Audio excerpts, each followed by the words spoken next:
Inclinons nos têtes un instant. Notre Père Céleste, nous te remercions ce soir pour l'amour de Dieu qui a répandu dans nos cœurs par le Saint-Esprit.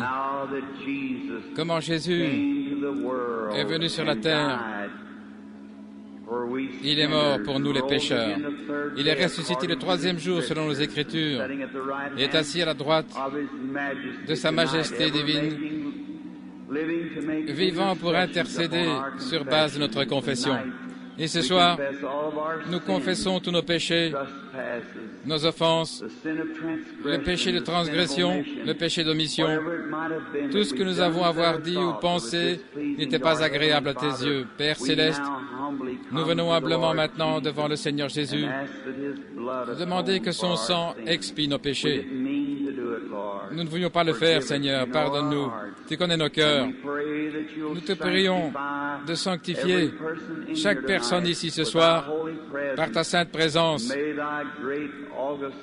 et que ta grande et auguste présence baptise chacun de ton esprit.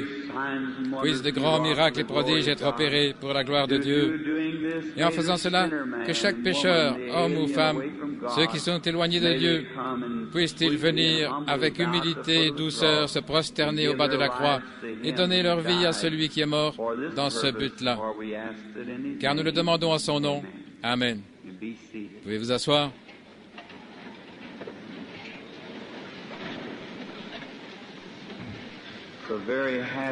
Nous sommes très heureux d'être de retour ce soir dans l'école secondaire Lane Tech, presque à la veille de la clôture de notre convention et de notre réveil. Nous sommes si reconnaissants pour ce que le Seigneur a fait pour nous. C'est infiniment au-delà de toute mesure, plus que nous lui avons demandé, ce qu'il a accompli. Maintenant, chaque soir, je vous ai promis depuis que je suis venu qu'un soir, nous aurons une ligne de prière, uniquement la prière pour les malades. Si le Seigneur le veut, nous le ferons ce soir. J'avais demandé à Frère Moore et Frère Brown et ceux qui m'aidaient au début, lorsque nous avions commencé à prier pour les malades, ils sont juste derrière le rideau attendant le moment. Je disais, peu importe si je commence le discernement, venez sur l'estrade, faites venir les gens de toute manière, car je leur ai promis de prier pour eux. Je suis sûr que nous verrons notre Seigneur accomplir de grandes choses ce soir, si nous faisons cela. Je ne suis pas un théologien, vous le savez. Je n'ai pas d'instruction pour en être un. Il n'y a qu'une chose que je connaisse, c'est que je suis sauvé par la grâce de Dieu. Je sais que je l'aime de tout mon cœur et je sais qu'il est ressuscité des morts parce que je suis l'un de ses témoins. Il est ressuscité des morts et il est vivant ce soir et il est vivant pour toujours.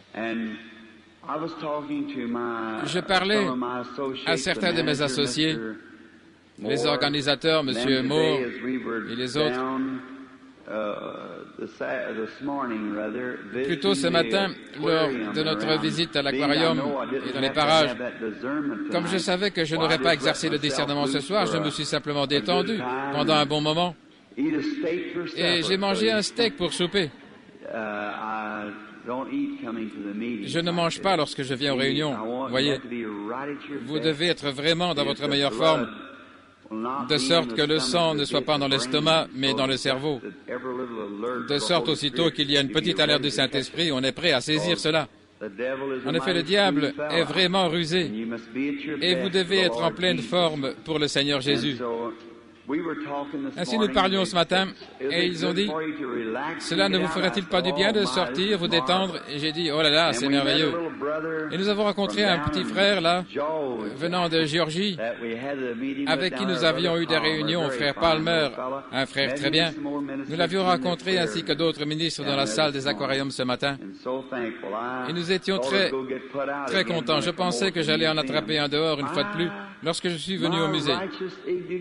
Oh là là, quelle a été ma légitime indignation quand je suis entré là. Un homme, il y a 25 millions d'années, Où donc étaient Adam et Ève à ce moment-là? C'est vraiment du non-sens. C'est le diable, absolument. J'ai dit, je voudrais me rendre là et choisir un sujet et leur dire de venir ce soir à l'Intech, nous allons redresser ça. Cette histoire est fausse. C'est dommage que nos enfants aient à passer par là et voir de telles sottises. C'est absolument un mensonge. Il n'y a pas la moindre vérité. L'homme n'est pas venu sur la terre jusqu'à il y a 6000 ans, lorsque Dieu forma le premier homme, Adam et Ève. C'est vrai. Ces choses-là n'existent pas. Descendez d'une grenouille ou quelque chose comme un singe ou quelque chose comme ça. C'est un mensonge et pas un seul mot n'est vrai. C'est le diable dans les derniers jours. C'est juste comme on me l'a appris qu'avant Moïse, avant Caïn, lorsque Dieu allait former la semence du juste au travers de Caïn, voyez-vous comment le diable agit pour arrêter cela du temps de Moïse? Il a noyé les enfants pour se saisir de cet élu de Dieu qui venait du temps de Christ. Il a fait tuer tous les enfants de 2 ans et moins pour essayer d'arrêter cela. C'est l'un des trucs de Satan aujourd'hui pour briser la foi de la jeune génération. Une pareille sottise. Darwin? Non, monsieur. Je ne crois à aucune de ces éthiques. Tout est faux. J'aimerais prendre la place de William Jennings Bryan à ce sujet pendant un instant. Il a tort, absolument tort. S'il a raison, alors Dieu a tort. Donc ceci est la vérité, ici même la vérité. La dernière fois où j'étais là, ils m'ont fait sortir, car il y avait une foule là-bas et je me suis assurément trouvé un bon sujet et je me suis vraiment mis au travail là-dessus. Ainsi, je ne crois pas, tout simplement. Si quelque chose est correct, c'est correct. Si c'est faux, c'est faux. Et cette chose est une malédiction pour le pays. Ainsi, je ne crois pas que pareille chose ait existé. Je ne crois pas que l'être humain descend d'une éponge ou du singe ou quoi que ce soit. Dieu a formé l'homme à son image et cela règle la question. N'est-ce pas drôle la façon dont toutes ces histoires fictives ont commencé? Oui. La vérité est plus étrange que la fiction, n'est-ce pas? C'est vrai. Il n'y a pas longtemps, j'étais en Suisse. Et on m'a appris dans les manuels scolaires que Guillaume Tell avait tiré une pomme posée sur la tête de son fils. Vous avez lu cette histoire? Lorsque je suis arrivé là, c'est un mensonge. Ça n'est jamais arrivé. Rien dans l'histoire ne l'affirme. C'est une histoire fictive. C'est de la fiction. Une fois en France, je me rendais à une certaine église, Frère Moore et moi, et nous montions et le guide nous racontait tout. Oh, sur cette église, il y a là des images des Huguenots. Cela étaient nos frères, ils avaient le Saint-Esprit. Ils avaient des signes et des miracles. Là où ils ont été massacrés dans les rues, nous avons gravi la colline. Nous avons là été au sommet de la colline. Nous sommes arrivés tout près d'une église. C'est un péché mortel de parler tout haut, là au sommet de la colline. Alors il s'est mis à raconter une histoire là-dessus. Un homme, il y a quelques années, on pense qu'il était un saint. Il a pris part à une bataille d'une façon ou l'autre et il fut décapité. Alors il décida tout simplement de ne pas mourir là. Il a pris sa tête, l'a mise sous le bras et marcha environ 8 kilomètres. En gravissant la colline, là il est mort et c'est pourquoi on a construit cette église. Et on s'attend à ce que des gens civilisés croient ça. J'ai carrément parlé tout haut, et c'est étonnant qu'on ne m'a pas chassé. J'ai dit, c'est seulement par la foi, n'est-ce pas? J'aimerais vous dire que ma foi est trop faible pour croire cela. Je ne crois pas ça. Non, non. Oh non. Je crois simplement à la Bible et ça règle la question. Ce que la Bible dit est la vérité. C'est juste tout ce qu'il en est. C'est ce dont je vis. Je voudrais en mourir et les autres qui sont morts sont partis au ciel par cela. C'est là donc que je voudrais aller. Nous en tenons donc uniquement à cette vieille histoire. Il est merveilleux, n'est-ce pas? Maintenant, ce soir, je vais juste parler un instant pour continuer notre histoire concernant l'Exode des enfants d'Israël. Ensuite, nous allons faire rapidement venir les gens qui ont des cartes de prière et prier pour eux. Et je crois que Dieu les guérira. Combien ici même? Faites voir ma main. Je voudrais vérifier quelque chose. Merci. Je vous aime aussi de tout mon cœur. Je voudrais vous demander quelque chose. Et j'ai toujours évité la pensée même de quelque chose appartenant aux êtres humains ou de n'importe quoi qui soit rattaché aux êtres humains, qui serait quelque chose divinement ou J'ai évité cela. Vous devez faire attention. Même la moindre petite chose. Alors quelque chose commence et ça se termine par un isthme. J'ai essayé de garder cela aussi clair que possible et pur dans l'humble ministère que le Seigneur m'a donné. Mais je me demande, voici ce qui a toujours achoppé ma foi sans cesse. Je me souviens ici à Zion City et à beaucoup d'endroits, j'ai observé non seulement les gens qui venaient pour que l'on prie pour eux, mais je faisais très attention à ce que l'ange du Seigneur me disait. Il m'a d'abord parlé et je n'en faisais jamais mention. Je n'avais jamais étudié quelque chose sur la guérison divine, ni quoi que ce soit dans la Bible. Mais il a dit, « Tu es né pour prier pour les malades, pour porter un don de guérison divine. » Frère Baxter a attiré mon attention un jour, il a dit, « Frère Branham, apportez ce message avec révérence. Faites exactement ce qu'il vous a dit de faire. » Et il m'a dit que les gens ne me croiraient pas. Il m'a dit alors ces autres choses. Eh bien, les gens, je leur ai présenté le signe au lieu de prier pour les malades. J'ai remarqué que pendant ce temps, comment le Saint-Esprit, savez-vous qu'il y a des choses que nous devons faire, que Dieu ne peut pas faire, à moins que nous les fassions? Saviez-vous cela? Le ministère, regardez. Nous sommes les sarments, il est le cep. Mais le cep ne peut pas porter les fruits, ce sont les sarments qui portent les fruits. Est-ce vrai? Maintenant, il donne l'énergie, mais c'est à nous de faire le travail. Vous voyez ce que je veux dire? Le Saint-Esprit est ici ce soir, comme vous le voyez chaque soir, il vous connaît, mais le seul moyen qu'il a pour parler, c'est par nous. Est-ce vrai? Nos mains sont ses mains, nos yeux sont ses yeux. Et maintenant, nous voyons qu'il nous donne des choses. Eh bien, ce Jésus se tenait là un jour en regardant la moisson. Croyez-vous qu'il était le Seigneur de la moisson? Il regardait la moisson et il a dit, « Priez le maître de la moisson, afin qu'il envoie des ouvriers dans sa moisson, car la moisson est mûre et il y a peu d'ouvriers. » Autrement dit, demandez-moi de faire ce que je sais qui devrait être fait. Il ne pouvait pas le faire, à moins qu'il lui ait demandé de le faire. Je n'oublierai pas, il n'y a pas longtemps, cette personne qui est peut-être assise ici, ce soir. Je me rappelle, j'étais là, à Zion City. Y a-t-il quelqu'un qui a assisté à la réunion? À Zion City? Très bien, vous pouvez probablement vous en souvenir. Un soir, comme d'habitude, Billy Paul et frère Baxter, ils sont là. Et vers 3 heures du soir, lorsque j'ai pour ainsi dire un service de discernement, j'entre dans ma chambre, ma femme et les autres m'accompagnaient, ils étaient dans une autre chambre du motel. Nous étions loin, à plusieurs kilomètres de la ville. Et j'étais dans ce motel, et simplement, je ne pouvais pas ce soir aller à l'église. J'avais un tel fardeau que je ne pouvais simplement pas me déplacer. Et c'est arrivé plusieurs fois. Je ne pouvais pas y aller. Eh bien, ils sont venus me chercher, ils ont frappé à la porte, je ne suis pas sorti. Alors Billy est sorti, il a bu un coca, il est revenu frapper à la porte et je ne suis pas sorti. Alors, il a secoué la porte et il a appelé papa et je pleurais, je ne pouvais pas m'en empêcher, mon cœur était brisé.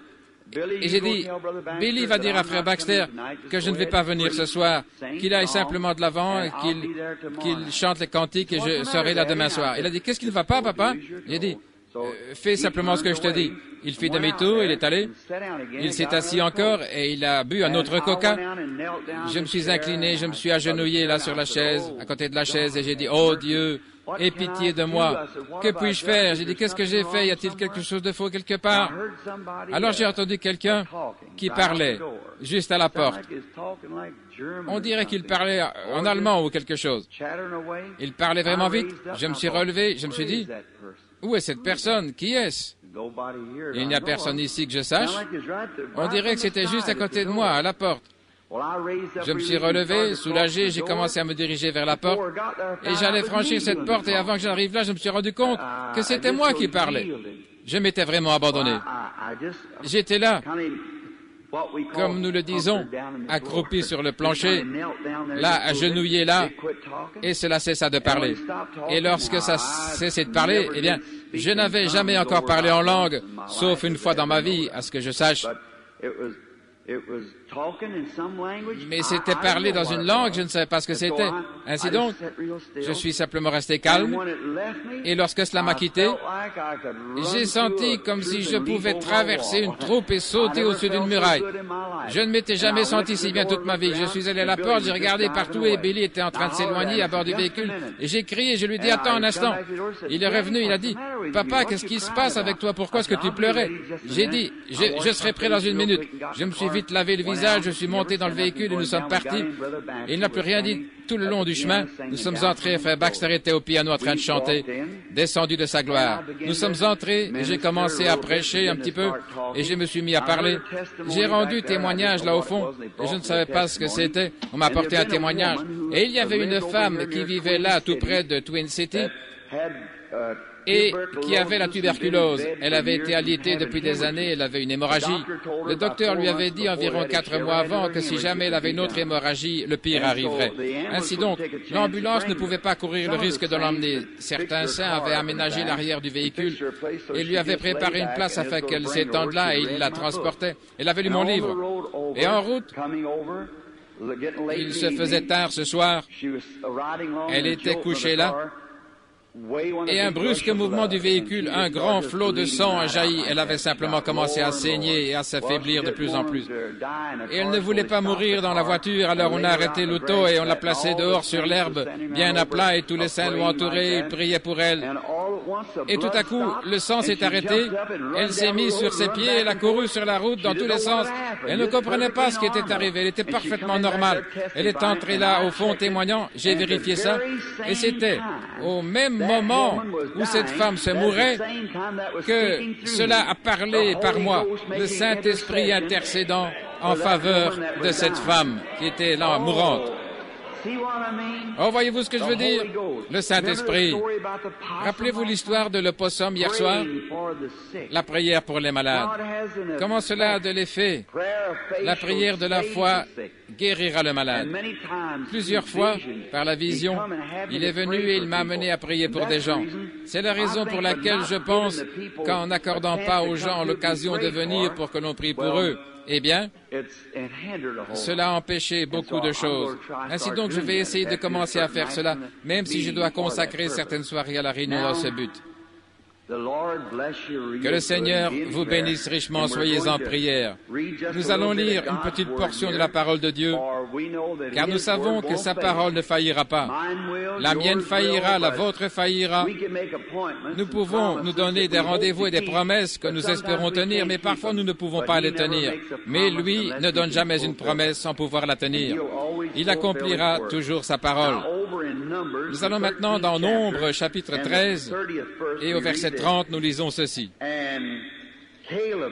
Et Caleb fit taire le peuple devant Moïse et dit, « Montons directement et prenons possession du pays, car nous sommes bien capables de le faire. » Que le Seigneur ajoute ses bénédictions à sa parole. Hier soir, et les 2 dernières soirées, nous avons enseigné une petite session sur le livre de l'Exode, l'appel au peuple de Dieu à sortir. En effet, nous croyons que c'est essentiel en ce jour. Je me rappelle, il y a quelques années, j'ai passé 1 an et 6 mois dans mon église à enseigner le livre de l'Exode. Et un jour, j'ai passé 2 ans sur Job, et je me rappelle avoir gardé Job sur le tas de cendres pendant environ 4 semaines. Chaque dimanche, Job était sur le tas de cendres. Quelle belle histoire! Dieu qui traitait avec son sein. Et combien nous passons par ces situations, la détresse, et nous savons où aller.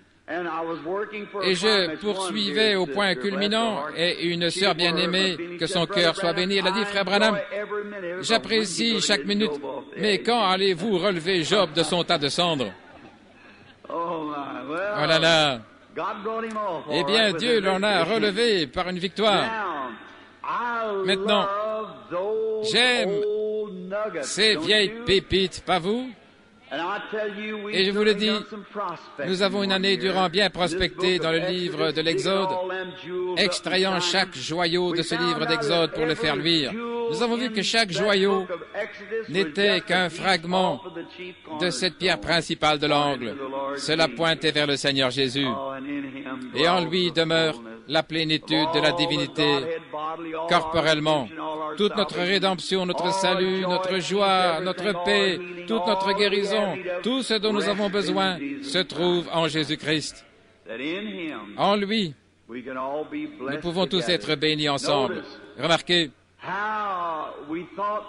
nous avions d'abord pensé, en prenant le sujet de ce livre de l'Exode, nous avons trouvé trois puissances principales. La puissance de Satan, 1. La puissance de Dieu, 2. Et la puissance de la foi. Et nous avons vu que Satan commence toujours par déployer sa puissance, toujours le premier. Observez ces petites choses lorsqu'elles surgissent et commencent en premier. Vous connaissez les champignons, comme ils poussent en une nuit et meurent le jour suivant. Et un vieux chêne met du temps à pousser, mais il est bien enraciné, enfoncé et sous terre lorsqu'il pousse. Ainsi, le diable fait toujours sa petite démonstration. Et alors là, observez. Il essaye d'arrêter l'œuvre de Dieu. Chaque fois, il fera cela. Et il est toujours le même diable. Il utilise toujours les mêmes tactiques qu'il avait utilisées dans les jours passés. Il les utilise encore aujourd'hui. Nous n'avons qu'à lire l'Ancien Testament et nous apprenons les tactiques du diable, comment il opère. Ainsi, nous avons vu que cette puissance, il avait une puissance, et cette puissance, c'était la mort. Mais il n'a pas de puissance au-delà de ça. Sa puissance se limite à la mort. Là. Ensuite, au-delà de la mort, la foi voit le Dieu de la résurrection. La foi, au-delà de la puissance de la mort du diable, alors c'en est fini de lui. Le diable ne peut plus rien faire. Mais après la mort, la foi voit la résurrection, le Dieu de la résurrection. C'est la puissance de la foi, là, au-delà des sombres nuages qui vous empêchent de voir avec vos yeux naturels. Mais la foi qui se tient près de vous, vous dirige vers le Dieu de la résurrection. Et le Dieu de toute sagesse, qui a ordonné nos pas, se tient juste derrière chaque épreuve. Oh, j'aime cela, pas vous? Comme Pierre a dit, chaque épreuve est plus précieuse pour nous que l'or. Car elle agit à chaque fils qui vient à Dieu doit d'abord être éprouvé, corrigé, châtié. Et si vous avez un peu de chagrin après votre nouvelle naissance, une petite épreuve qui vous dérange, et que vous retourniez dans le monde en courant, cela montre que vous n'étiez pas un enfant pour commencer. Vous devenez un enfant illégitime et non pas un enfant de Dieu. Un homme, une fois ancré au sein du calvaire, tous les démons de l'enfer ne pourront pas l'ébranler. Il est là. Remarquez, celui qui ne peut supporter le châtiment est un enfant illégitime. Il prétend que Dieu est son Père alors qu'il ne l'est pas. Il est ballotté à tout vent de doctrine. Il n'est pas établi. Il ne sait où il va. Il est indécis. Il est double d'esprit et parfois double de langage. Il ne sait pas où il se tient ni ce dont il parle. Par contre, un homme qui est né de nouveau de l'Esprit de Dieu sait exactement où il se tient. C'est vrai. Rien ne le dérange, car quelque chose en lui a déjà rendu témoignage de quelqu'un qui est au-delà des nuées, et par la foi, il le voit. Alors nous voyons comment cette foi a confondu Pharaon, comment Pharaon a élevé Joseph jusqu'au palais. Il a nourri, lui a donné les meilleures choses, et il a fait de lui un homme fort. Il a vécu 120 ans. Et le diable élève l'enfant de Dieu pour qu'il accomplisse l'œuvre de Dieu. Comme Dieu lui a voilé les yeux cette fois, car il est Dieu. Ensuite, nous avons vu les enfants d'Israël hier soir sortir d'un piège. Et ce soir, nous allons examiner la puissance de la décision. Hier soir, c'était la puissance de Dieu. Comment ils étaient conduits dans ce piège, sans aucun moyen d'en sortir. C'était effrayant. La mer Rouge en face, des montagnes de part et d'autre, et l'armée de Pharaon qui arrivait, des milliers d'hommes armés lancés à leur poursuite. On dirait que Dieu les avait conduits tout droit dans le piège. Vous savez, parfois nous voyons Dieu conduire tout droit dans une situation grave pour ensuite montrer sa puissance et sa gloire pour nous délivrer. Lorsque Moïse a invoqué Dieu, Dieu a dit, « Tenez-vous tranquille et voyez le salut de votre Dieu. » Oh là là, n'est-ce pas encourageant? Tenez-vous tranquille. Nous voyons ensuite qu'il lui a dit de prendre le bâton en main, de lever les mains et d'aller de l'avant. Comme la colonne de feu qui les conduisait, la grande gloire de la Shekinah qui était devant eux, sous la forme d'un halo, ou plutôt d'une colonne de feu qui les précédait. Elle a fait demi-tour et est allée se placer derrière eux. Pour les Égyptiens qui venaient, c'est devenu des ténèbres. Mais ça a donné la lumière à Israël. Le plan même du salut de Dieu, lorsqu'un homme ferme son cœur au plan de Dieu, il tombe dans l'obscurité. Savez-vous cela? Dieu a un chemin au-delà des nôtres. Mais lorsqu'un homme rejette la lumière, il ne reste rien d'autre que l'obscurité. C'est la même chose aujourd'hui, ami pécheur. Lorsque tu rejettes l'amour de Dieu, tu dois subir le jugement. Il n'y a pas moyen d'en sortir. Dieu vous donne d'abord l'amour, il vous l'offre. Mais si vous le rejetez, il ne reste rien d'autre que le jugement. Ainsi, acceptez ce soir l'amour de Dieu. Ainsi, vous remarquez, toute cette armée de Pharaon qui avait vu le surnaturel, et ils ont été incrédules. Ils se sont fermés à la compassion. Ils l'ont rejeté. Et ils ont même commencé à tuer ceux par qui Dieu avait agi. Un beau type de ce qui va se passer ici en Amérique de ces jours. C'est vrai. Le programme même auquel ils cherchent à coller toutes sortes d'étiquettes depuis des années, les traitant de fous, de saints exaltés, toutes sortes de noms, ils se privent de la lumière. Mais grâce soit rendue à Dieu, la grande colonne de feu continue à conduire son Église. Laissez-les tranquilles, a dit Jésus. Si un aveugle conduit un autre aveugle, ils tomberont tous les deux dans la fosse. La même lumière qui a frayé un chemin pour Israël a aveuglé les yeux de Pharaon. Les mêmes eaux de jugement qui avaient noyé le monde entier ont sauvé Noé et sa famille, ce prédicateur de justice. Le même Saint-Esprit dont il se moque et se raille, la puissance de guérison divine emportera l'Église dans l'enlèvement un jour et vous laissera ici pour passer par le jugement. Amen. Pensez-y. Quel jour ce sera après avoir rejeté la miséricorde? Jésus a dit, ils diront, donnez-nous un peu de votre huile, allez en acheter. Pendant qu'ils allaient, essayant de prier pour être exaucés, l'époux vint. Et il y eut des pleurs, des gémissements et des graissements de dents. Ne soyez pas dans cette foule-là. Venez, marchez dans la lumière, comme il est dans la lumière. Et vous avez communion les uns avec les autres, alors que le sang de Jésus-Christ, le Fils de Dieu, nous purifie de tout péché. Il nous donne communion les uns avec les autres. C'est alors que les méthodistes peuvent vraiment serrer la main aux baptistes. Vous savez, j'aime cette vieille religion à l'ancienne mode. Pas vous? Elle vous fait aimer tout le monde. Savez-vous ce que ça fera? Cela fera amener quelqu'un en salopette à entourer de ses bras quelqu'un en smoking et à l'appeler frère. Certainement. Amen. Cela amènera une dame qui est en robe de soie à s'asseoir à côté de celle qui est en calicot et à l'entourer de ses bras et l'appeler sœur. Cela détruit certainement les murs de séparation et cela nous rend tous les mêmes en Jésus-Christ. Amen.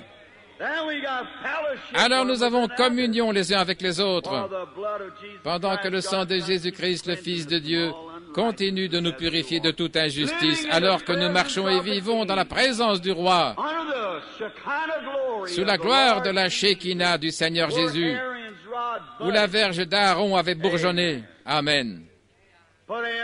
On avait mis la verge d'Aaron là, une branche morte d'amandier. Mais lorsqu'elle est passée sous la gloire de la Shekinah, tout ce qu'elle avait été a été restauré. Il en est de même du pécheur lorsqu'il passe sous la gloire de la Shekinah du Saint-Esprit et que le voile tombe derrière lui. Tout ce qu'il est censé être, la qualité de fils de Dieu, bourgeonne en lui à nouveau. Amen. Rappelez-vous, c'est en une nuit que cela avait bourgeonné, fleuri et donné des amandes. Les fruits de l'esprit, l'amour, la joie, la longanimité, la bonté, la gentillesse, la patience. C'est ce qu'il nous faut pour entrer dans cette troisième étape, entrer dans la gloire de la Shekinah, là où cette petite lumière sacrée était suspendue au-dessus du trône de miséricorde. C'est l'endroit où demeurer, là où la manne, le pot de manne était placé dans l'arche. C'est le lieu où vivre. Les rideaux sont tombés derrière vous, là dans le parvis extérieur où se tenaient les justifiés. Il y avait la lumière du soleil, parfois nous avons cela, la lumière du soleil, et toutes sortes de lumières. Parfois il faisait sombre, parfois clair, parfois du clair obscur, ce n'était pas très net. Puis on entrait dans le deuxième voile. C'est là que Martin Luther a prêché la justification. Wesley a prêché la sanctification, le deuxième voile là où l'autel sanctifiait les vases. Une maison à 3 pièces. La première, là où vous entrez dans la cuisine, vous n'habitez qu'une maison à 3 pièces. Vous dites, la mienne en a 10, eh bien, vous en avez en supplément. Vous n'avez qu'une maison à 3 pièces et ce n'est qu'uniquement là que vous vivez la cuisine, la salle de séjour et la chambre à coucher. Vous mangez dans la cuisine, vous avez communion dans la salle de séjour et vous vous reposez dans la chambre à coucher. Amen. C'est là que l'Église est arrivée. Elle est passée par Martin Luther, le juste vivra par la foi. Wesley, la communion, la sanctification, la purification. Et maintenant nous sommes dans le baptême du Saint-Esprit, le repos.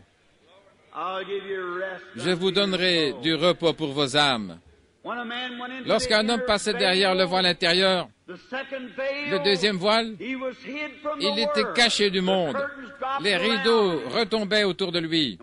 Et lorsque nous pouvons nous perdre en Jésus-Christ, peu importe notre dénomination, ces choses ne nous dérangent plus. Vous êtes simplement perdus en Christ. Peu importe ce que les gens racontent, vous êtes perdus en Christ. Amen. C'est là que la gloire de la Shekinah, que la lumière, le halo, cette petite boule de feu qui va derrière l'autel, descendait et se plaçait sur le trône de miséricorde, là où se trouvait le sang. Et là, cette lumière éclairait la pièce. Maintenant, la lumière du parvis, c'était le firmament. La lumière derrière le premier voile, c'était des lampes. Parfois, elles fumaient et s'éteignaient. C'est ainsi qu'il en est d'un homme qui va de réveil en réveil, s'il n'a qu'une vie d'église avec une petite aspersion de temps en temps.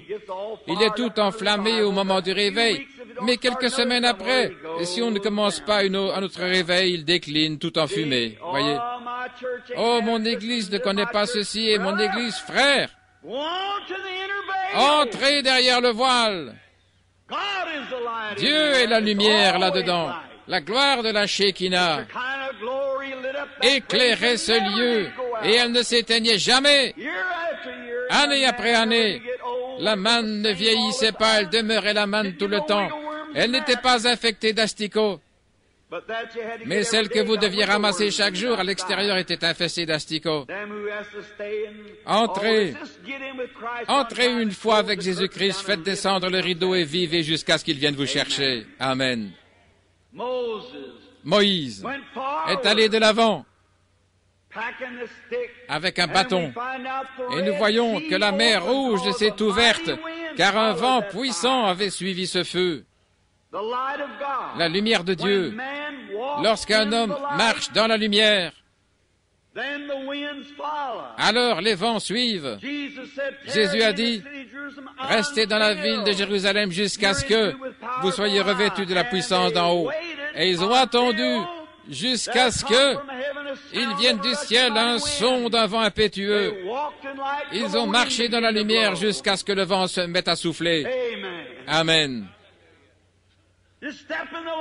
Entrez tout simplement dans la lumière ce soir, vous qui êtes hors de Christ, et les vents reviendront comme au jour de la Pentecôte. Continuez simplement de marcher dans la lumière. Elle séparera les choses là qui sont comme un obstacle devant vous. Remarquez, les enfants d'Israël ont traversé la mer Rouge, pas seulement dans la boue, mais ils ont marché sur une terre sèche, marchant d'un pas léger. C'est le problème avec l'Église aujourd'hui. Vous êtes tellement chargé que vous ne pouvez pas marcher d'un pas léger. Vous avez trop de choses sur vous, trop de choses accrochées à vous. Paul a dit, rejetons tout fardeau et le péché afin que nous puissions marcher d'un pas léger.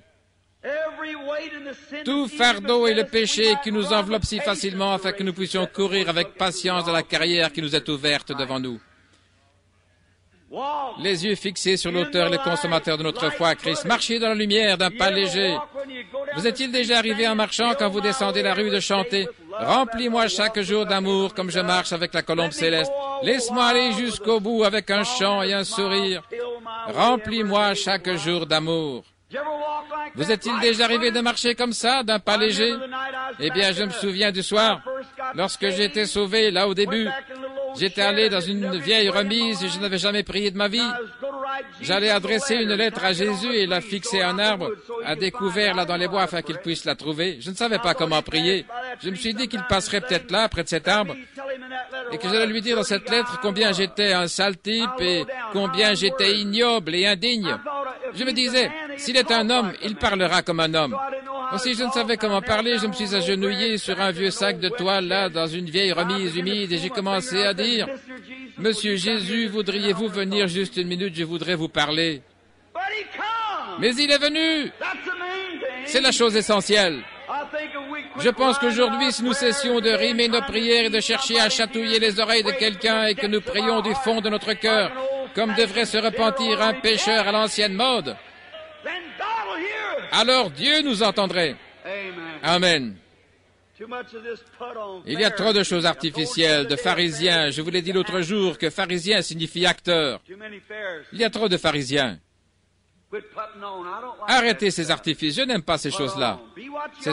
Soyez ce que vous êtes. Soyez originel. Dieu sait comment vous êtes de toute manière. Vous ne faites que de la comédie devant quelqu'un d'autre. Lui sait ce que vous êtes réellement. Remarquez, il marchait d'un pas léger. Je me rappelle lorsque Dieu m'avait pardonné. J'avais senti comme si un fardeau d'1 million de tonnes avait été ôté de mon dos. Je ne touchais même pas les marches en allant vers la maison. Je ne savais rien sur le fait de crier. Je souhaiterais avoir encore cette expérience maintenant même. Je me rattraperai pour cette fois. Je savais que quelque chose était arrivé. Je suis entré, j'ai pris un recueil de cantiques. Ma mère m'a dit, qu'est-ce qui ne va pas? J'ai dit, je ne sais pas. J'ai pris ma Bible, je ne pouvais lire, j'étais trop nerveux et heureux. Elle a dit, qu'est-ce qui ne va pas? Je ne sais pas. Je me suis glissé dehors et je suis descendu. Il y a une ligne de chemin de fer derrière la maison. J'ai parcouru ce chemin de fer en courant et en sautant de toutes mes forces, cherchant à donner libre cours à mes sentiments. Oh là là!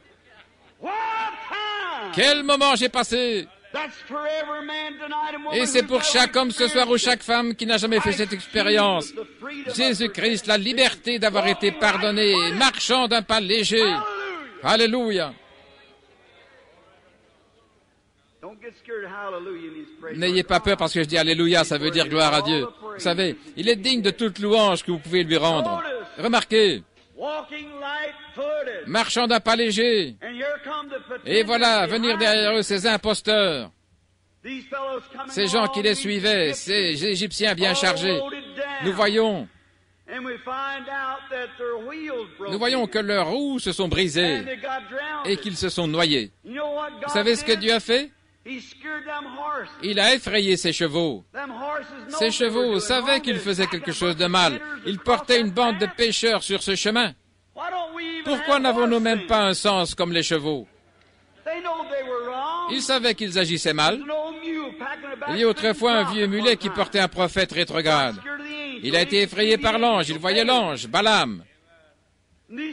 Ces chevaux savaient qu'ils agissaient mal, et la Bible le dit, et ça rend la chose vraie si c'est la Bible qui le dit. La Bible dit qu'il a effrayé les chevaux de Pharaon. Ils avaient déjà fait une grande distance, et ils ne se rendaient pas compte, mais les chevaux en savaient mieux. Et le même chemin qui avait permis à Israël de passer en suivant la lumière et en suivant Dieu, et qui les avait amenés à la victoire parfaite, tua les agresseurs égyptiens et les noya. Oh, je crois qu'ils passèrent par là dans l'esprit. Vous savez, c'est là le problème de l'Église aujourd'hui. Elle n'entre pas assez dans l'esprit. Nous restons trop en nous-mêmes. Oh là là, si seulement vous pouviez sortir de vous-même assez longtemps. Vous dites, vous savez, notre Église, nous avons notre train-train, notre routine. Qui se soucie de votre routine? Je souhaiterais que vous sortiez de votre routine là assez longtemps pour être sauvés de toute manière. Soyez sauvés. Sortez de la routine. Nous ne nous soucions pas de la routine.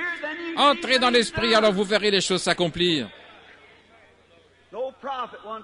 Une fois, un vieux prophète était tout agité parce que quelqu'un était allé le voir. Ce n'était pas correct de sa part de venir. Il était un peu indigné. Et vous savez ce qu'il a fait? Avant que l'esprit vienne sur lui, il a dû chanter quelques bons vieux cantiques spirituels. Alors il est entré dans l'esprit. Il a commencé à voir des choses. Il a eu des visions. Je vous le dis, frère, la vie paraîtra bien différente lorsque l'Église entrera dans l'esprit. C'est vrai. En sortant de vous-même, de la routine. Amen. Rejetez ces fardeaux. Vous vous occupez de sociétés, de clubs et qui aura son dîner la semaine prochaine pour savoir ce que vous devez faire. Rejetez toutes ces choses. Consacrez du temps à vous répandre sincèrement à l'ancienne mode devant le Seigneur Jésus-Christ jusqu'à ce que le Saint-Esprit se déverse dans votre âme. Vous serez hors de vous. Peut-être que vous pourrez rencontrer Jésus si vous sortez une fois de vous-même. Amen. Vous ne pouvez pas être en même temps, être en vous-même et en Jésus. Vous découvrirez que vous êtes vous-même, votre pire ennemi. Si je peux écarter William Branham du chemin, Jésus pourra passer un temps merveilleux. Mais il faut le mettre hors du chemin. Voyez-vous, ils se sont mis à traverser d'un pas léger, se sentant merveilleusement bien. Pourquoi? Ils suivaient la colonne de feu. Dieu allait devant eux. Et lorsqu'il a frayé un chemin dans la mer Rouge, et que la mer s'est dressée comme un mur, lorsqu'ils sont arrivés de l'autre côté et qu'ils ont gagné la terre ferme, ils ont regardé tout autour. Après que l'Esprit les eut quittés, ils ont vu ce qui s'était passé. Ils furent excités. Ils furent si excités que Moïse leva les mains et se mit à chanter dans l'Esprit. Et Myriam, sa sœur, la prophétesse, qui était une célébrité là de la foule. Amen. Elle était si émue qu'elle a pris un tambourin et a commencé à jouer du tambourin et à danser. Les filles d'Israël l'ont suivi là sur le rivage, battant du tambourin et en dansant.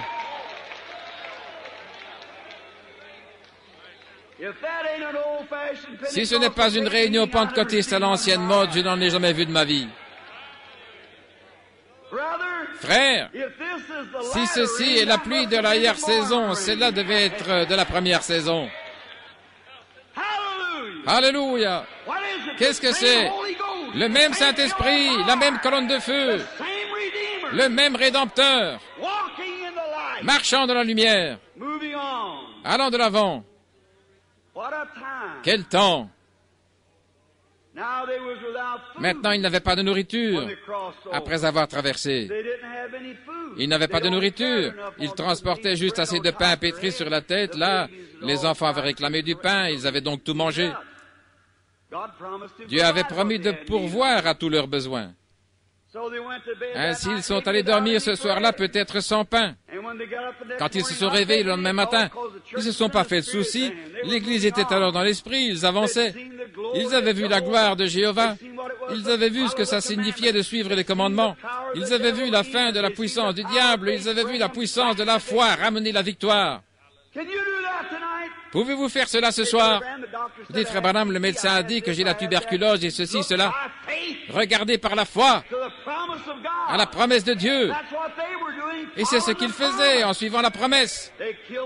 Ils avaient tué l'agneau pascal, ils avaient offert le sacrifice par la foi, ils avaient observé la Pâque, ils sont sortis, ils ont marché par la foi. Car Dieu l'avait dit. Dieu vous a promis la guérison ce soir. Par la foi, je vais la recevoir. Dieu l'a dit.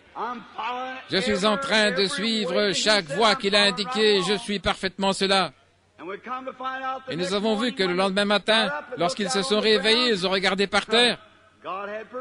Dieu avait pourvu. Amen. Êtes-vous déjà arrivé à ce point-là où vous ne savez quel chemin prendre et que Dieu a pourvu? C'est ainsi qu'il agit. Voyez, c'est le même Dieu. Il pourvoit. Il est le même Dieu. Ils étaient là. Ils s'étaient reposés toute la nuit après avoir crié toute la journée et après avoir passé un temps merveilleux en voyant ce grand réveil. Moïse a vraiment eu un grand réveil. Dieu le bénissait et tout le peuple suivait directement. Et quel réveil! Nous devrions en avoir un ici à Chicago. Amen. Vous pouvez l'avoir. Dieu veut que vous en ayez plus que vous ne le désirez vous-même. Amen. Vous devez simplement suivre ses préceptes. Allez de l'avant, entrez dans la gloire de la Shekinah, suivez la colonne de feu, suivez le Saint-Esprit. Ne faites pas attention à ce que l'Église dit ou ceci, cela. Suivez Christ. La lumière est en Christ, la vie est en Christ. Très bien, remarquez. Et ils étaient le lendemain matin, ils avaient des petites gaufrettes partout par terre. Dieu avait fait pleuvoir la manne du ciel. C'est un très beau type de Christ, descendant du ciel pour mourir sur la terre, pour périr sur la terre afin de secourir ceux qui périssaient. Il était céleste, il est devenu terrestre afin de rendre le terrestre céleste. Avez-vous déjà pensé à ça? Christ est devenu moi afin que je devienne lui. Oh là là! Ça devrait secouer le cœur d'un infidèle, si jamais il considère ça. Christ devenant péché, un sacrifice expiatoire.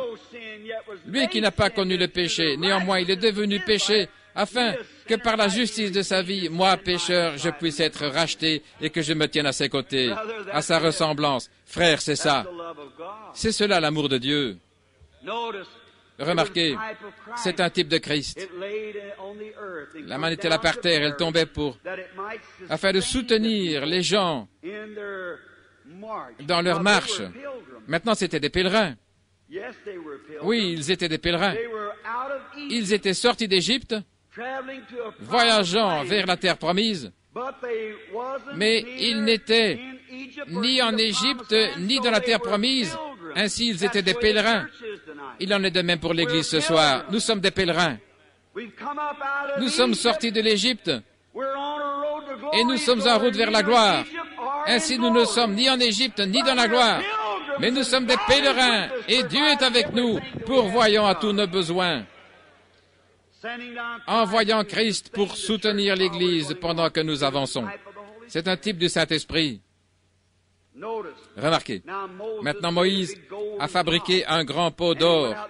Il est allé là ramasser plusieurs grands pots, il a mis cela dans le Saint des Saints pour conserver cela comme un mémorial pour toutes les générations afin que quiconque entre comme sacrificateur puisse prendre une bouchée de cette manne originelle qui était tombée là au commencement. C'était un mémorial, afin que les générations qui viendraient après eux tout au cours du voyage, jusqu'à ce qu'ils atteignent le pays promis, ce grand pot de manne ne s'est jamais vidé. Ils en prenaient une poignée, et le lendemain matin, la même poignée était là. Elle ne s'est jamais épuisée, elle était là tout le temps, afin que chaque personne qui devenait un sacrificateur pour Dieu puisse avoir une bouchée de cette manne pendant le pèlerinage. Maintenant, c'est un type du Saint-Esprit. Moïse, en allant de l'Égypte à ce désert, sur son chemin vers la terre promise, c'est le type même de l'Église sortant du monde, se séparant du monde pendant son déplacement dans le désert, poursuivant le chemin vers le millénium. C'est parfait. Ça doit être. Et maintenant, Dieu les a conduits dans le naturel parce qu'ils étaient dans le désert. Et il les a conduits dans le naturel. Et il nous conduit aujourd'hui dans le spirituel. La même colonne de feu qui a conduit les enfants d'Israël est ici pour nous conduire. La même colonne de feu. Elle nous conduit, la lumière surnaturelle de Dieu, avançant et conduisant son Église spirituellement. Maintenant, notez. Ce pain, donc, était un type. Lorsque la Pentecôte eut lieu, c'était une séparation. N'importe quel théologien le sait, c'était l'inauguration de l'Église. Et lorsque le Saint-Esprit est venu des cieux, comme un puissant vent impétueux qui a rempli toute la maison où ils étaient, ils sont sortis dans la rue, parlant en langue, en différentes langues. Ils se comportaient comme une bande d'hommes ivres. Et beaucoup disaient, ces hommes sont pleins de vin nouveau. Mais Pierre s'est levé et a dit, vous, hommes de Jérusalem, vous qui habitez en Judée, sachez ceci, écoutez mes paroles. Ces gens ne sont pas ivres comme vous le pensez, car c'est la 3e heure du jour. Mais c'est ça. Et si ceci n'est pas ça, je vais garder ceci jusqu'à ce que ça arrive. Je me contente de ceci, je crois que c'est ça. Je crois que c'est cela. Et lorsqu'ils ont vu la hardiesse de ces hommes, qui ne pouvaient même pas lire leur nom, et la prédication de Pierre, la Bible dit qu'il était ignorant et illettré. Mais à voir sa prédication, ce puissant guerrier du Saint-Esprit, ils ont dit, « Hommes, frères, que pouvons-nous faire pour être sauvés ?» Et Pierre leur dit, « Repentez-vous, chacun de vous, et soyez baptisés au nom de Jésus-Christ pour le pardon de vos péchés, et vous recevrez le Saint-Esprit. » Cette chose qui nous est arrivée, cette manne que nous mangeons, il a dit, cette promesse est pour vous, pour vos enfants, et pour tous ceux qui sont loin, en aussi grand nombre que l'Éternel notre Dieu les appellera. Qu'est-ce que Dieu disait là? La même chose qu'à Moïse. Autrement dit, cette manne du Saint-Esprit qui a commencé à tomber à la Pentecôte était pour soutenir l'Église. L'Église devait se nourrir uniquement du Saint-Esprit jusqu'au jour où nous entrerons dans le millénium. Alléluia! Qu'est-ce que c'est? Le même Saint-Esprit. Remarquez, c'était pour quiconque était sacrificateur dans l'Ancien Testament. Chacun dans le Nouveau Testament qui devient un chrétien né de nouveau devient un sacrificateur pour Dieu. Et nous sommes sacrificateurs et rois. Un sacrificateur doit offrir des sacrifices. Et nous offrons à Dieu des sacrifices de nos lèvres, rendant gloire à son nom. Vous dites, je n'en ai pas envie. Faites-le quand même. C'est un sacrifice. Alléluia. Vous dites, je me sens trop fatigué. Le diable vous dira ça jusqu'à ce qu'il vous emmène en enfer. C'est vrai. Vous devez offrir un sacrifice spirituel, le fruit de nos lèvres donnant louange à son nom, des sacrificateurs et des rois pour Dieu. La Bible dit que nous le sommes. Il a fait de nous des sacrificateurs et des rois pour Dieu. Mangez quoi? Vivant seul.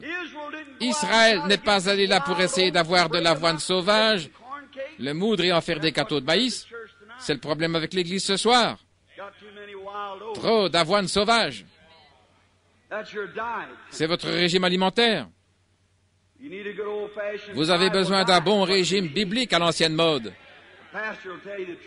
Le pasteur vous dira la vérité au sujet de la Bible. Merci Seigneur, nous en avons beaucoup. Mais remarquez, ce régime alimentaire d'avoine sauvage. Un jour, un groupe de prédicateurs était dans un séminaire et un prophète était venu les voir. Et vous savez, ils sont allés prendre des pois pour en faire un potage. Et ils ont utilisé un grand pot pour le préparer. Et l'un des prédicateurs est sorti, vous savez ce qu'il a fait? Il est allé chercher des coloquintes et les a mis dedans. Il pensait que c'était des pois. C'était un gars qui ne savait pas faire la différence entre des pois et des coloquintes. C'est malheureux. Et je vous le dis, il y a des personnes dans le ministère ce soir qui ne savent pas mieux que ça. C'est vrai. Ils ne savent pas la différence entre la puissance du Saint-Esprit et le fanatisme. Alléluia. Mais il y a un vrai Saint-Esprit authentique. Oui, nous avons des fanatiques et ça montre que nous avons aussi la chose réelle. Un faux dollar fait d'autant mieux ressortir un vrai dollar. Amen. Mais il y avait là un homme qui avait la double portion. Savez-vous ce qu'il a fait? Il est tout simplement sorti, il a pris une poignée de farine et il a jeté là-dedans. Il n'a pas détruit le pot, il n'a pas détruit le potage, il a tout simplement pris une poignée de farine et il l'a jeté dedans. Il a dit, mangez, il y a la vie dans le pot. Qu'est-ce que la farine représentait? Eh bien, l'offrande de farine, un sacrifice provenant de l'offrande de farine. Elle parlait de Christ. Elle était moulue, on devait moudre chaque grain de la même manière, montrant que la farine dans le sac montrait que Jésus-Christ était le même hier, aujourd'hui, éternellement. Et si Christ, en ce jour-là, a pu apporter la vie dans le potage empoisonné, ce sera la même chose aujourd'hui. Mettez Christ dans un gâchis de doctrine empoisonnée. Il apportera la vie, la guérison divine et la résurrection, la puissance du Saint-Esprit, juste comme au commencement. Ce dont nous avons besoin aujourd'hui, c'est Christ dans son Église et de s'éloigner de ce tas de docteurs en théologie au long nez que nous avons.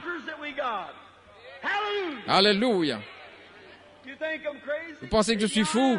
Peut-être que je le suis, mais laissez-moi tranquille, je me sens bien en étant fou. Laissez-moi tranquille. Laissez-moi me perdre moi-même et trouver la chose, Seigneur, en toi. Je suis bien plus heureux ainsi qu'autrement. Très bien.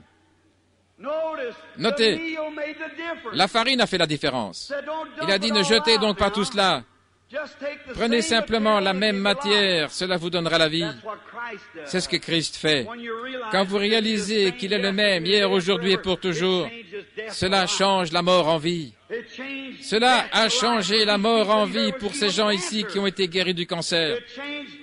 Cela a changé les ténèbres en lumière la semaine passée lorsque ces deux femmes aveugles ont été guéries. Et cela change chaque fois la mort en vie, chaque fois que vous croyez et que vous prenez Christ en vous. Vous découvrez que la mort se change en vie lorsque Christ entre. Amen. Croyez-vous cela de tout votre cœur? Si vous pouvez le croire, Dieu vous récompensera.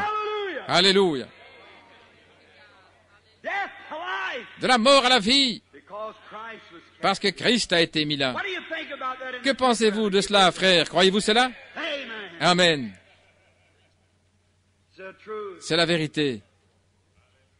De la mort à la vie, parce que Christ est venu. Ils sont allés ramasser de cette manne. Vous savez, David doit en avoir goûté un peu. Avez-vous déjà goûté de cette manne spirituelle? J'ai vu des gens en prendre tellement qu'ils se léchaient les lèvres. Je l'ai fait moi-même. C'est un vrai jubilé gastronomique. Amen. Spirituellement parlant. Oh là là, ça vous rassasie. Vous savez, quand vous êtes faible et que vous prenez un bon repas, comment vous vous sentez? Quelqu'un peut aller voir le médecin. Docteur, je suis malade et je me sens faible. Et il lui demande, quel est le problème? Je ne sais pas, il lui posera des questions d'ordre physique. Eh bien, tout est en ordre. Quand avez-vous pris votre dernier repas? Oh, j'ai mangé un biscuit avant-hier. Frère, vous avez tout simplement faim. C'est le problème avec l'Église aujourd'hui, c'est l'anémie. Parce qu'ils ne prennent pas assez de nourriture spirituelle. S'ils ont la Bible, frère, cela injecte le sang de Christ dans les veines du croyant. La nouvelle vie, la vie vient du sang. Amen. L'état anémique de l'Église, c'est pitoyable. Ils ont des joues pâles. Oh là là. Nous avons besoin d'une transfusion pour nous faire démarrer. Amen. Remarquez cela. David en a parlé. Il en a tellement pris qu'il a dit « Ma coupe déborde ». Oh, j'aime quand ça déborde, pas vous. Il y en a beaucoup qui se tiennent tout près pour en attraper. Vous savez, c'était un berger et il portait un petit sac sur le côté avec du miel. Lorsqu'une brebis tombait malade, on mettait du miel sur un rocher. En effet, il ne voulait pas tellement que la brebis lèche le miel, mais comme elle aime le sucre, il voulait qu'elle consomme le calcaire du rocher, car le limon a des vertus thérapeutiques. Ainsi, il déversait du miel sur le rocher et amenait la brebis malade à lécher le miel. Et en léchant le miel, elle léchait aussi le rocher. Et cela guérissait toujours la brebis malade. Oh frère, nous en avons toute une gibecière pleine de miel ce soir. Amen. Et nous allons placer cela sur Jésus-Christ, pas sur une dénomination. Nous allons placer ça sur Jésus-Christ au lieu convenable. Et vous les brebis malades, mettez-vous à lécher très vite. Et voyez si ça ne vous guérit pas. Cela a le goût du miel sur le rocher. Amen. Ouvrez votre cœur et réjouissez-vous devant Dieu, et vous aurez un peu de ce rocher de temps en temps. Quelle pierre? Le rocher des âges. Alléluia. Oh, combien j'aime ça. Vous demandez rocher des âges? Oui, monsieur. Vais-je marcher, frère Branham, comme les autres? Oui. Marchez dans la lumière. Il vous amènera partout. Vous savez que Dieu, dans la Bible, a dit qu'il les a portés sur des ailes d'aigle. La Bible le dit. Eh bien alors, Israël a dû être porté sur les ailes d'aigle. Pas étonnant qu'il n'ait pas dû marcher dans la boue. Êtes-vous déjà monté sur les ailes d'un aigle pour marcher? Il n'y a pas longtemps, j'étais dans les montagnes. J'étais cow-boy et j'allais souvent dans les montagnes. Et la semaine prochaine, je devrais faire la même chose. Pas tellement pour chasser, mais pour simplement observer la nature. J'aime Dieu et je le vois dans la nature. Vous pouvez le voir dans les étoiles, le coucher du soleil, chaque brin d'herbe, dans le vent. Vous pouvez le voir partout si seulement vous regardez. J'avais des jumelles, c'était au printemps dans les pics Coral, à environ 150 km de Denver, vers la vallée de la rivière Troublesome. Hereford Association, et j'étais là en train de m'occuper du bétail, donner du sel. Je me suis arrêté et j'ai attaché mon cheval, je suis allé m'asseoir en pensant, oh Dieu, regarde-là. Je composais un petit poème. Je composais souvent des poèmes. Je me suis levé et j'ai dit, j'ai la nostalgie de ce lointain nord-ouest, où les ombres tombent derrière la montagne. Je voyais un coyote aux aguets dans la brume mauve, j'entends hurler le loup dans les pâturages et dans un canyon. J'entends gémir un puma dans ces montagnes lointaines de cristal à la frontière de l'Arizona. Oh là, autour de cette sauge pourpre, la nuit, on voit ce feu de camp osciller dans une dimension comme celle-là. On entend le vieux coyote hurler. Je me suis avancé là, j'ai mis du sel, quelques blocs là. J'ai réuni des chevaux, je les ai attachés, je me suis rendu au sommet. J'ai levé les yeux, j'ai vu une scène, je me suis demandé, oh Dieu, tu m'as amené ici juste pour t'adorer.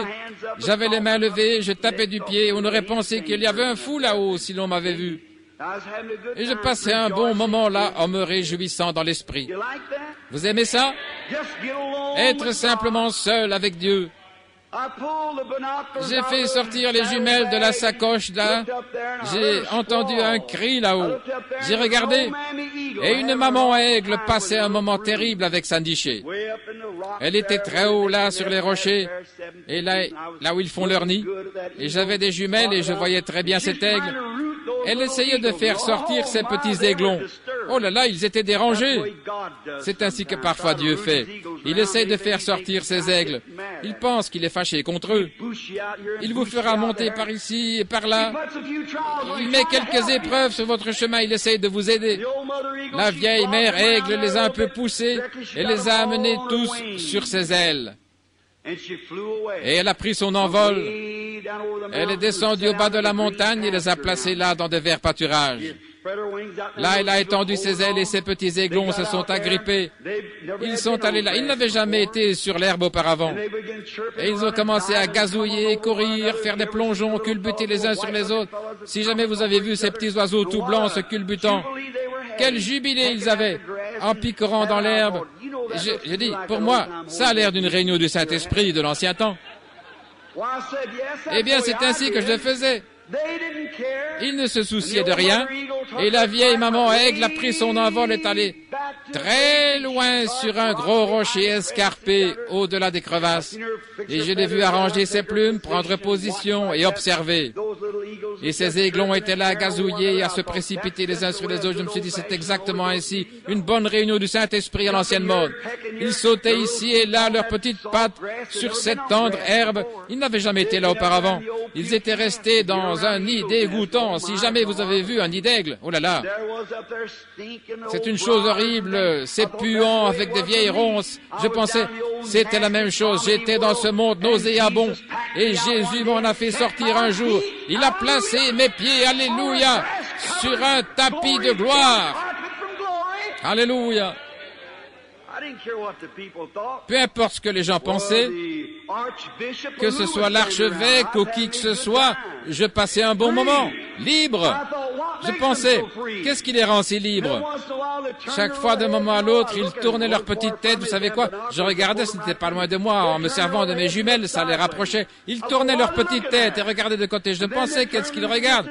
Et ils se déchaînaient, gazouillaient, et je pensais, quel jeu ce serait pour un coyote de tomber sur ce groupe-là. Ils ne peuvent pas voler. Leurs ailes sont trop petites. Je pensais, oui, Dieu, je vais essayer de voler, et parfois je fais un faux pas. Mais l'un de ces jours, mes ailes pousseront. C'est vrai, l'Église aura des ailes. Alors j'ai remarqué pourquoi ces petits oiseaux gardaient leur tête tournée d'un côté, leurs petits yeux noirs tournés vers le haut. Ils observaient leur mère, qui était quelque part très haut. Elle observait pour voir s'il n'y avait pas des coyotes, pour voir ce qui allait arriver. Mon cœur a commencé à fondre. Je me disais, oui, notre mère qui nous a mis au monde est aussi, nous a fait sortir du vieux nid du monde. Et il a escaladé les remparts de la gloire. Il est assis là, la majesté divine dans les lieux très hauts. Ses yeux sont sur le passereau et je sais qu'il veille sur moi. Pourquoi me ferais-je du souci? Peu importe le monde, je ne crains aucun mal. Dieu veille sur son héritage. Amen. Tout d'un coup, un orage venant du nord s'est déclenché et un petit coup d'éclair a jailli là comme il venait, c'était au début du mois de juin. Et la vieille aigle a relevé son nez en l'air. Et ils sont vite venus. Elle a poussé un cri, et voici qu'elle est descendue par terre. Elle a déployé ses ailes comme cela. Et elle a lâché un cri. Alors chacun des aiglons connaissait sa position. Oh là là. Ils ont couru chacun vers l'aile. Ils savaient ce que cette aile signifiait, car ils avaient été dessus auparavant. Chaque homme, lorsque le Saint-Esprit arrive à la fin des temps, saura exactement ce que ça signifie. Il a été là auparavant. Alors il a enfoncé ses petites pattes dans les ailes. Il a enfoncé son petit bec et s'est accroché à une plume solide. Et cette vieille mère aigle, avec ses ailes qui frémissaient un peu, elle s'est élevée dans ce vent et s'est dirigée vers le creux qui était dans le rocher. Et le vent soufflait à 80 km/h. Elle est passée au-dessus de ce vent, elle est allée directement dans les rochers pour se mettre à l'abri. Et j'ai dit, oh Dieu bien-aimé, un jour, lors de ce grand jubilé que nous avons, Jésus viendra et nous saisirons les ailes de la croix et nous envolerons pour être en sécurité vers le rocher, pour être en sécurité pour toujours. Alléluia. Il nous emportera sur les ailes de l'aigle. Il veille sur nous ce soir. Passez tout simplement du bon temps. C'est ce qu'il veut que vous fassiez. Soyez heureux. N'allez pas là avec un long visage triste. Soyez heureux.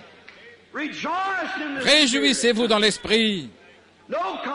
Il n'y a pas de condamnation pour ceux qui sont en Christ Jésus, qui ne marchent pas selon la chair, mais selon l'Esprit. Il n'y a pas de condamnation pour ceux qui sont en Jésus-Christ, qui ont rejeté tout fardeau et le péché qui les environne si facilement. Ils prennent leur envol. Très bien, rapidement maintenant. Nous devons nous dépêcher pour terminer le message. Nous sommes en retard. Remarquez. Et demain matin, nous devons nous lever tôt pour le déjeuner des ministres. Pensez-y. Ils continuèrent le chemin. La première chose, vous savez, ils commencèrent à murmurer contre Dieu et Moïse. Ils avaient tout oublié. N'est-ce pas simplement humain? N'est-ce pas ainsi l'Église? Ils avaient tout oublié concernant la première gloire. Et ils s'étaient mis à se plaindre. Dieu a dû leur donner une leçon. Et des serpents ont surgi devant eux et les ont mordus. Ils furent tous mordus. La plupart d'entre eux moururent. Moïse intercéda, et alors Dieu fit un serpent par Moïse qu'il a mis sur une perche. J'aurais bien voulu avoir le temps d'en extraire quelques pépites, frères. Oh là là. Alors une fois encore, ils eurent besoin d'eau, et Moïse prit la verge et frappa le rocher. Et lorsqu'il frappa le rocher, les eaux en sortirent. Un très beau type de Jean 3,16. Christ était ce roc. Les gens périssaient par manque d'eau, et Dieu a tant aimé le monde qu'il a donné son Fils unique afin que quiconque croit en lui ne périsse point, signifiant l'esprit, les eaux de la vie, mais qu'il donne la vie éternelle à ceux qui croient en lui. Remarquez, ce n'était pas la verge de Moïse, c'était la verge du jugement de Dieu. C'est avec cela qu'il a amené le jugement sur l'Égypte. Il a amené le jugement. Et remarquez, c'était une verge du jugement qui a frappé le rocher. Et c'était le jugement de Dieu, le jour où vous en mangerez, vous mourrez, qui ont frappé Christ.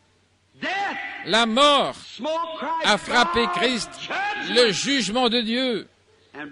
Et cela a amené la vie au peuple qui périssait. Comme c'est beau. Ne l'oubliez pas. Et voici autre chose. Une fois, ils avaient besoin de quelque chose à manger. Après avoir trouvé de l'eau dans le rocher, ils allèrent là et virent que les abeilles avaient fait une ruche et ils trouvèrent du miel sur le rocher. Accourez simplement au rocher. Ils sont arrivés à Kadesh Barnéa. Nous sommes sur le point de terminer maintenant et de clôturer le service pour commencer la ligne de prière. Remarquez, ils arrivèrent à Kadesh Barnéa. Peut-être que demain soir, si nous abordons cela, nous irons un peu plus en profondeur et nous amènerons les gens dans la terre promise et nous les placerons dans leur position. Ils sont arrivés à Kadesh Barnéa et c'était autrefois le siège du jugement du monde. Cet endroit avait un très grand puits, une grande source.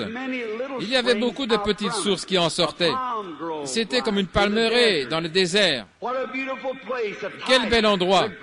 Un type du grand siège du jugement de Dieu au ciel, où la parole de Dieu est un code de loi. Et là s'exerce le jugement du trône blanc du ciel. Et chaque petite source représente une église d'où proviennent les jugements de Dieu par la prédication du jugement. Et lorsqu'ils sont arrivés là, à la frontière de la terre promise, Alléluia, à la frontière, c'est là qu'ils ont fait une grosse erreur. Ils se sont arrêtés à la frontière.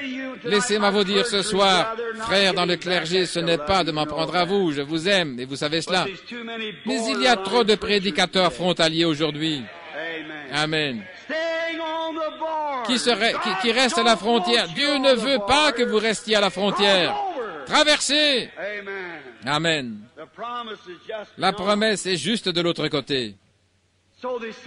Ainsi, on envoyait des espions, un de chaque tribu, il y en avait 12, et on les a envoyés de l'autre côté. Et à leur retour, quel rapport? 10 d'entre eux ont dit, nous ne pouvons pas le faire, nous ne pouvons pas le faire, oh là là, l'opposition est trop grande. Mais là se trouvaient Caleb et Josué qui ont dit, nous pouvons le faire. Amen. Oh, les murs sont hauts, c'est vrai. Des gens enfermés derrière des murailles et ils sont tellement grands que nous avons l'air de sauterelles, c'est vrai. Mais vous voyez, 10 d'entre eux étaient des théologiens et ils regardaient à ce qu'ils pouvaient voir intellectuellement. Mais Caleb et Josué regardaient à la promesse de Dieu.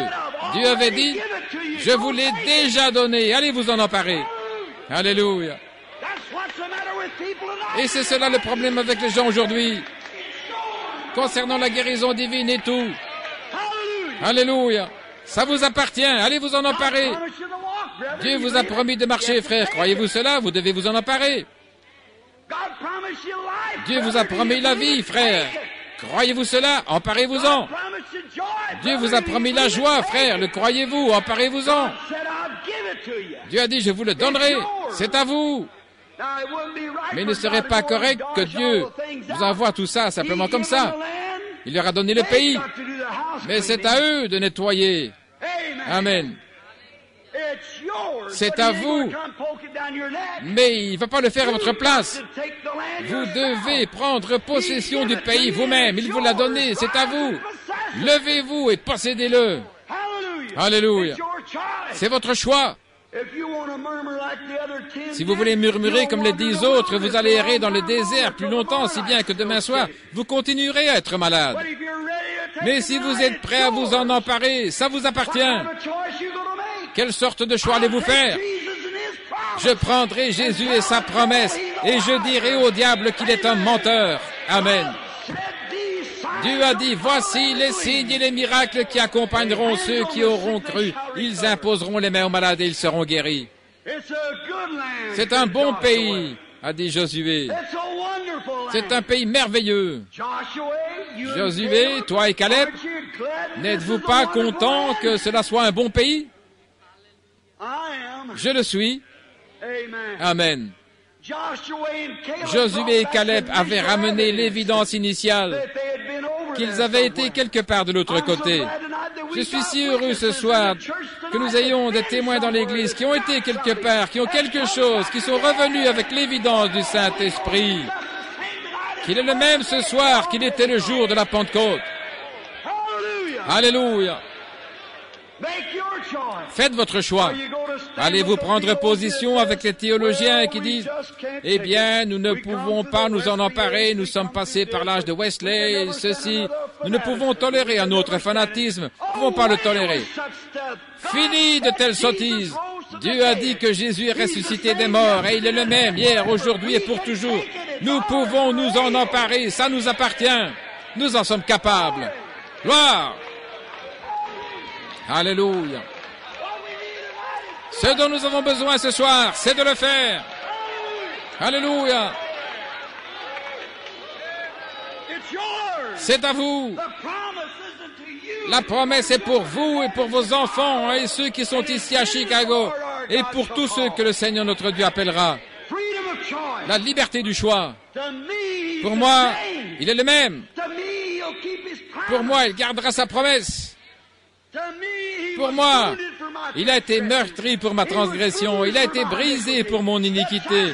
Le châtiment qui me donne la paix est tombé sur lui et par ses meurtrissures, je suis guéri. Je crois. Alléluia. Croyez-vous cela? C'est votre choix maintenant. Nous sommes à la frontière. Nous avons traversé beaucoup de dangers et de pièges. Je suis déjà passé par là. C'est la grâce qui m'a gardé sain et sauf jusqu'ici en suivant cette sainte Bible et c'est la grâce qui m'accompagnera. Amen. La promesse, nous sommes à la frontière ce soir. La Bible dit, je souhaite par-dessus tout que tu prospères en bonne santé. C'est à vous. Dieu l'a promis. Et la promesse est tout aussi valable pour vous que pour Israël. Il a dit, je vous ai donné ce pays, j'enverrai mon ange, cette colonne de feu devant vous pour vous conduire vers ce lieu. La guérison divine vous appartient, Dieu vous l'a promise, il a envoyé le Saint-Esprit, il vous a conduit ici. Emparons-nous-en. Amen. C'est à vous. Le même Dieu qui a fait la promesse à Israël vous l'a faite. Et il est le même hier, aujourd'hui, pour toujours. Il envoie les mêmes signes, les mêmes prodiges et les mêmes miracles. Maintenant, il ne va pas vous forcer. Il faudra vous en emparer. Et dès que vous le réclamerez, il y aura un vieil Amoréen qui se tiendra là. Bottez-le hors du chemin. Un vieux gars qui dira, attendez une minute, vous êtes excité. Ce vieux gaillard, bottez-le hors du chemin. S'il est petit et qu'il dise, eh bien, votre maman dit, oh, qu'il est vraiment beau, mais il sera comme son papa. Chassez-le. Le pays vous appartient. Eh bien, le docteur un tel peut offrir une belle prière. Ça ne change rien. Dieu donne la promesse. Si l'incrédule est contre la parole de Dieu, mettez-le dehors. La promesse vous appartient. Alléluia. Peu importe combien cela paraît beau et innocent, vous pouvez avoir des clochers, des sanctuaires et dire « Amen » comme un veau en train de mourir, mais ça ne change pas la parole de Dieu. Dieu a dit que nous pouvons nous en emparer. C'est à vous. La promesse est pour nous. Alléluia. Oh, je me sens religieux. Je sais que ce Saint-Esprit est ici. La même colonne de feu qui a conduit les enfants dans le désert jusqu'à la terre promise. Il est ici avec nous ce soir et il a même permis de le photographier à plusieurs reprises. Il accomplit les mêmes signes et prodiges. De quoi avons-nous peur? Par la foi. Ne vous faites pas de soucis, je me sens comme Caleb et laissez-moi traverser. Amen. Ils ont dit, oh, ils sont plus grands. Ça ne fait pas de différence. Goliath se vantait aussi. Mais un jour, il a rencontré David. Amen. Le diable a déjà dit, les jours des miracles sont passés. Il est entré dans tous les prédicateurs, il a prêché cela partout. Mais un David s'est levé il n'y a pas longtemps. Amen. Et lui a coupé la tête. Et je vous le dis que l'armée d'Israël est en train de les battre du nord au sud, de l'est à l'ouest, partout dans le monde. Les grandes campagnes de guérison prouvent que Jésus est ressuscité des morts et qu'il est le guérisseur. Alléluia. Le Saint-Esprit est notre David. Amen. Il est le leader de ce groupe, nous le croyons. Parlons-lui une minute avec la tête baissée. Père, toi qui as dit la foi est une ferme assurance des choses, la substance des choses qu'on espère, une démonstration de celles qu'on ne voit pas. Par elle, les anciens ont obtenu un bon témoignage. Nous comprenons que le monde a été formé à partir des choses qui ne sont pas visibles. Ô Dieu, avant même qu'il y ait une terre ici, tu as tout simplement prononcé la parole, et la poussière et le sable et les rochers, les érosions sont venus à l'existence, car Dieu avait parlé. Je peux voir sa parole sortir de ses lèvres, parcourir les ténèbres et les atomes commencer à se briser et le monde venir à l'existence. Ce même Dieu a été suspendu là-bas à la croix du calvaire et il est mort. Il a été meurtri pour nos transgressions et par ses meurtrissures nous sommes guéris. Oh Dieu, nous réprimandons chaque démon de doute qu'il y a dans le bâtiment. Ôte cette ombre ce soir et que chaque homme et chaque femme qui passera ici croit de tout son cœur que Jésus va les guérir. Puisse-t-il quitter l'estrade ce soir avec les mains levées en l'air en criant, louant Dieu, sachant que Jésus a promis cela et qu'il est fidèle à sa promesse. Accorde le Père, ôte toute obscurité et doute et que le Saint-Esprit règne de manière suprême. Guéris et sauve chacun, car nous le demandons au nom de Christ. Amen.